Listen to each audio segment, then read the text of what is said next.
Hey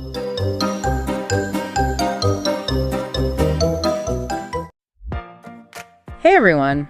If you're here with us, you're probably thinking about starting a side hustle. Yeah. And you are in the right place. Definitely. We're going deep today Absolutely. into an episode of the Thoughtful Living podcast, all about turning your passions into profit. I love that. Yeah. Turning passions into profit. So good. Now, these hosts, Yes. Ryan and Sophia, they've been there, done that. They have. It's interesting. Right. Sophia started with handmade jewelry, and Ryan actually dabbled in freelance writing before going full-time with the podcast. Ah, interesting. Yeah, so their experience really. Adds a layer of authenticity to their advice. For sure. Yeah. And one thing that really struck me was their emphasis on starting small.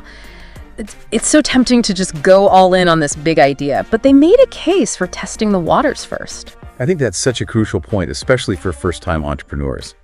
You know, starting small allows you to manage risk.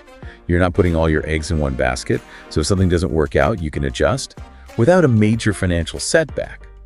Plus, it gives you the opportunity to refine your idea, see what resonates with people, and build confidence before scaling up. Yeah. And it's not just about mitigating risk, it's also about validating your idea. Oh, for sure. They gave the example of Sophia starting her jewelry business by making pieces for herself and friends. It was only when people started expressing interest in buying that she realized she had a potential business on her hands. That's such a good point.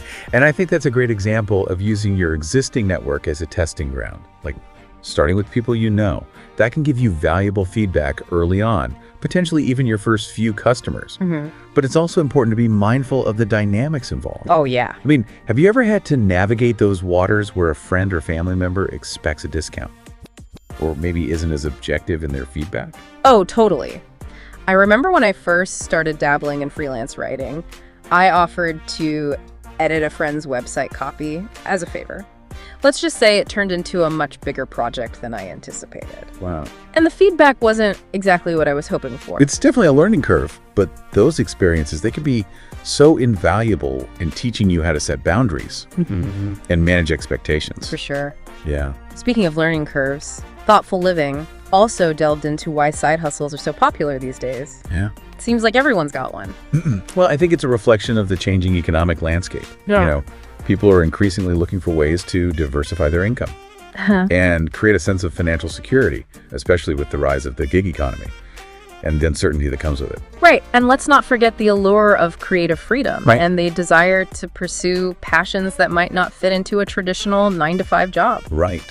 A side hustle can be a way to explore those interests, develop new skills, and potentially even transition into a completely different career path down the line. And technology has played a huge role in this, wouldn't you say? Platforms like Etsy, Fiverr, and Instagram have made it easier than ever to launch a business and connect with customers. Absolutely. Yeah. I think these platforms have democratized entrepreneurship in many ways, Yeah. lowering the barriers to entry and giving individuals the tools to build their own brands and reach a global audience.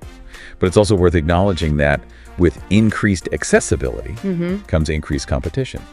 That's a really good point. So, how do you stand out in such a crowded marketplace? Ryan and Sophia had some really practical advice on that front. They said the key is to identify your existing skills, your passions, and what people are actually willing to pay for.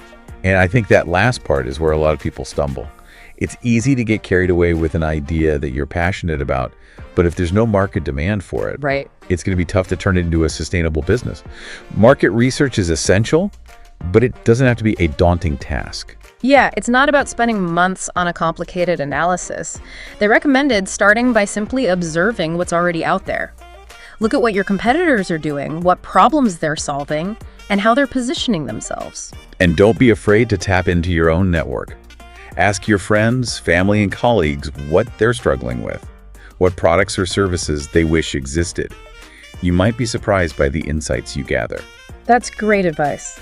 But even with a great idea and a solid understanding of the market, there are still going to be challenges along the way. Ryan and Sophia were very candid about that. Oh, absolutely. Yeah. Time management is probably the biggest hurdle for most side hustlers. Juggling a side project with a full-time job, family commitments, and, life in general Right. can be a real balancing act. And then there's the inner critic we all have to contend with.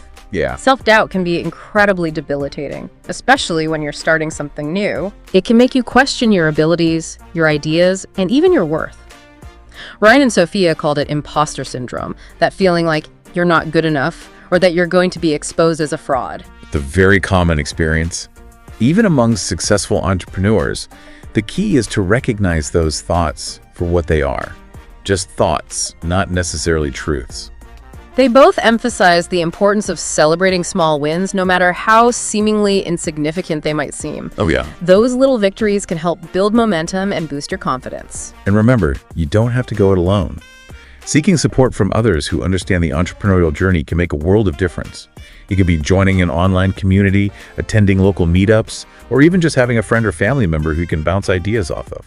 They had some great tips for finding that support system. Ryan suggested reaching out to people who are a few steps ahead of you in their entrepreneurial journey, folks who have already navigated some of the challenges you're facing. Mentorship can be incredibly valuable, even if it's just an informal connection. And don't be afraid to ask for help when you need it. Sophia talked about the importance of delegating tasks that you're not good at or that drain your energy. It's about focusing on your strengths and building a team that can support you in areas where you need help. That's so important. Yeah. And it ties back to their advice about starting small. You don't have to do everything yourself right out of the gate. Exactly. Start with what you can manage, and as your business grows, you can gradually build your team and delegate responsibilities. Okay, so we've talked about the challenges, but let's shift gears and talk about the rewards of having a successful side hustle. Ryan and Sophia seemed genuinely thrilled about the sense of fulfillment that comes from creating something of your own. Oh, there's nothing quite like seeing your hard work come to fruition. Yeah. Knowing that you've brought something new and valuable into the world, it can be incredibly empowering. And of course, there's the potential for financial gain, which can be a major motivator. But they stress that it's not just about the money. They talked about the incredible skill development that comes with running a side hustle. You're constantly learning and growing, from marketing and sales to customer service and financial management. It's like a crash course in entrepreneurship. And those skills are transferable to any career path. It's almost like having a real-world MBA. And they even hinted at the possibility of a side hustle evolving into a full-time business, which is incredibly exciting to think about. It's definitely a possibility. And having that experience under your belt, knowing that you've built something from the ground up, can be a huge asset if you decide to make that leap. So we've covered a lot of ground so far, but I feel like we're just scratching the surface. Let's dive deeper into some of the specifics of starting and running a successful side hustle in the next part. Sounds good to me. Yeah. Let's do it. One thing that really resonated with me from Thoughtful Living was their emphasis on embracing failure as part of the process. Yeah, they really flipped the script on that. They did. Yeah. They talked about every setback as an opportunity to learn and improve. Like, instead of viewing failure as this roadblock, they encourage listeners to see it as valuable feedback. Almost like reframing failure as a stepping stone on the path to success. Totally. Powerful mindset shift. Yeah. And it ties into their advice about staying consistent. Right. Even if you're only able to dedicate a few hours a week to your side hustle, those small, consistent actions, they can add up to significant progress over time. Consistency is key. Yeah. I remember reading somewhere that it takes an average of 66 days to form a new habit. So if you can stick with something for just a couple of months, it's more likely to become part of your routine. Oh, for sure. And that makes me think about the importance of setting realistic goals. Especially when you're first starting out, trying to do too much too soon can lead to burnout and ultimately sabotage your efforts. I'm so glad you brought that up. Ryan and Sophia had some great advice on goal setting. They recommended breaking down those large goals into smaller, more manageable steps. Right. They called it chunking your goals. Instead of feeling overwhelmed by this huge task, you can focus on completing one small chunk at a time. It makes the whole process feel less daunting and helps you maintain momentum. And they also talked about the importance of prioritizing tasks and focusing on the activities that are most likely to move the needle. I remember Sophia saying something like, don't get bogged down in busy work. Focus on the 20% of activities that will yield 80% of the results. That's a great principle to apply to any aspect of life, really, but especially relevant for side hustlers who are juggling multiple responsibilities. It's all about working smarter, not harder. I think that ties into their advice about enjoying the journey. It's easy to get caught up in the hustle and the pursuit of the end goal, but they reminded us to savor the process. Absolutely. If you're not enjoying what you're doing, it's going to be difficult to sustain motivation over the long term. They encourage listeners to find ways to inject fun and creativity into their side hustles, even if it's just setting aside time to brainstorm new ideas or experiment with different approaches. I love that. It's about finding that sweet spot where passion and purpose intersect. Exactly. And I think that's a great segue into our next topic, choosing the right side hustle for you. Perfect, because with so many options out there, it can be overwhelming to know where to start. It can be. But that's where the advice we've been discussing comes in handy. Ryan and Sophia provided a really helpful framework for identifying your ideal side hustle. Right. They suggested starting by assessing your existing skills and interests.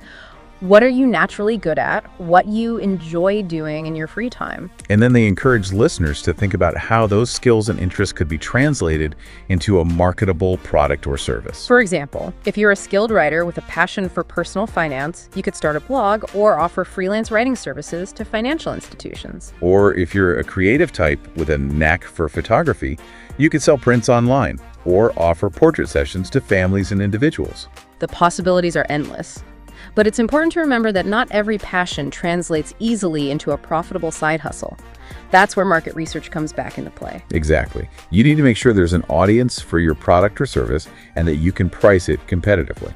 Ryan and Sophia recommended using online tools and resources to conduct market research.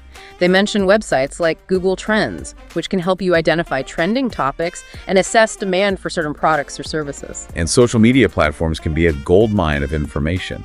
You can use them to research competitors, analyze their pricing strategies, and get a sense of what customers are saying about their products. That's so helpful. So once you've identified a potential side hustle that aligns with your skills, your interests, and the market demand, what's the next step? Well, Ryan and Sophia talked about the importance of creating a business plan, even if it's just a simple one-page document. It helps you clarify your goals, outline your strategies, and track your progress. I think a lot of people get intimidated by the idea of a business plan, but it doesn't have to be complicated. It can be as simple as answering a few key questions. What problem are you solving? Who is your target market? How will you reach them? What are your pricing and marketing strategies? Exactly. It's about creating a roadmap for your business, so you're not just flying by the seat of your pants. And they emphasize the importance of starting small and testing your ideas before investing a lot of time or money. Right. It's all about minimizing risk and validating your concept. You might start by offering your product or service to friends and family for feedback, or launching a small-scale pilot project to gauge interest. And once you've validated your idea and gained some traction, you can start thinking about scaling up your business. Ryan and Sophia had some great tips on that front as well. They talked about the importance of building a strong online presence, leveraging social media platforms to connect with customers and promote your brand. And they highlighted the power of email marketing as a way to build relationships with your audience and drive sales. They also suggested exploring different sales channels, like online marketplaces, pop-up shops, or even partnering with local businesses to sell your products or services. It's all about finding the right channels for your target market and experimenting to see what works best for your business. And as your business grows, you'll need to think about streamlining your processes and potentially even hiring help to manage certain tasks. Delegation is key. They stress the importance of focusing on your strengths and outsourcing tasks that are outside your expertise or that drain your energy. Right. It's about working smarter, not harder, and building a team that can support you in achieving your goals. And they had some really practical advice on finding and managing contractors and freelancers. They talked about using platforms like Upwork and Fiverr to find skilled professionals, and the importance of setting clear expectations and communicating effectively to ensure successful collaborations. That's so important. And it leads us into another crucial aspect of running a successful side hustle: managing your finances. Absolutely. Ryan and Sophia emphasized the importance of keeping track of your income and expenses, setting up a separate bank account for your business, and potentially even consulting with an accountant or financial advisor. They also talked about the importance of pricing your products or services appropriately. It's a balance between making a profit and remaining competitive in the market. They suggested researching industry standards and competitor pricing and experimenting with different pricing models to see what works best for your business. And they highlighted the importance of understanding your costs, both fixed and variable, to ensure you're pricing your products or services in a way that allows you to make a profit. That's a really important point. A lot of new entrepreneurs make the mistake of undervaluing their work or not factoring in all of their expenses. Right, and that can lead to financial struggles down the line. So we've covered a lot of ground here. From identifying your ideal side hustle to scaling your business and managing your finances. But there's one more crucial piece of the puzzle that we need to address: marketing your side hustle. Absolutely. Marketing is essential for getting the word out about your business and attracting customers. And in today's digital age, there are so many different marketing channels available, from social media to email marketing to search engine optimization. It can be overwhelming to know where to start, but Ryan and Sophia provided some really helpful guidance. They talked about the importance of creating a clear and concise brand message, understanding your target audience, and tailoring your marketing efforts to their specific needs and interests. Right. It's all about speaking the language of your target market and positioning your brand in a way that resonates with them. They also highlighted the importance of creating high-quality content, whether it's blog posts, social media updates, or email newsletters. Content marketing is essential for building relationships with your audience, establishing your expertise, and ultimately driving sales. They also talked about the importance of tracking your marketing efforts and analyzing your results to see what's working and what's not. Right. Marketing is an ongoing process of experimentation and refinement. You need to be constantly learning and adapting to stay ahead of the curve. And they encourage listeners to not be afraid to ask for help from marketing professionals if needed. Sometimes it's worth investing in expert guidance to ensure you're making the most of your marketing budget and reaching the right audience. So, we've covered a lot of ground here, but I feel like we're just scratching the surface. Let's dive deeper into some of the nuances of marketing your side hustle in the next part. Sounds good to me. You know, it's funny. When we talk about marketing, so many people, I think, immediately picture flashy ads and big budgets. But Ryan and Sophia really emphasize that it doesn't have to be that way, especially when you're first starting out. They did. They really stressed the power of building relationships and connecting with your audience on a personal level. They called it authentic marketing. I love that. And I think it's such a refreshing approach. Yeah, I love that. It's about being genuine and transparent, sharing your story and your passion with the world. Exactly. And they give some great examples of how to do that, like using social media platforms, not just to promote your products or services, but to engage with your followers, answer their questions, and build a community around your brand.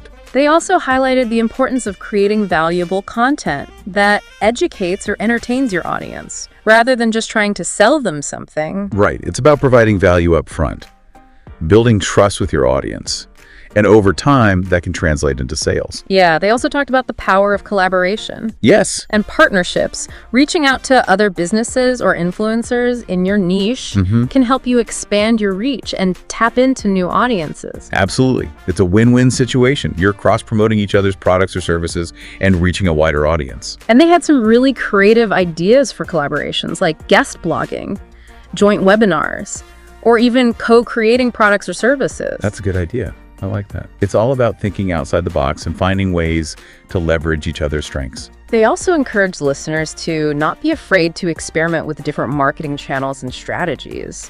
What works for one business might not work for another, so it's important to track your results and see what's resonating with your audience. Oh, for sure. Marketing is an ongoing process of learning and adaptation. They suggested using tools like Google Analytics to track website traffic and social media analytics to measure engagement. And they talked about the importance of A/B testing, which is basically trying out different versions of your marketing materials to see which performs better. It's a great way to optimize your campaigns and make sure you're getting the most bang for your buck.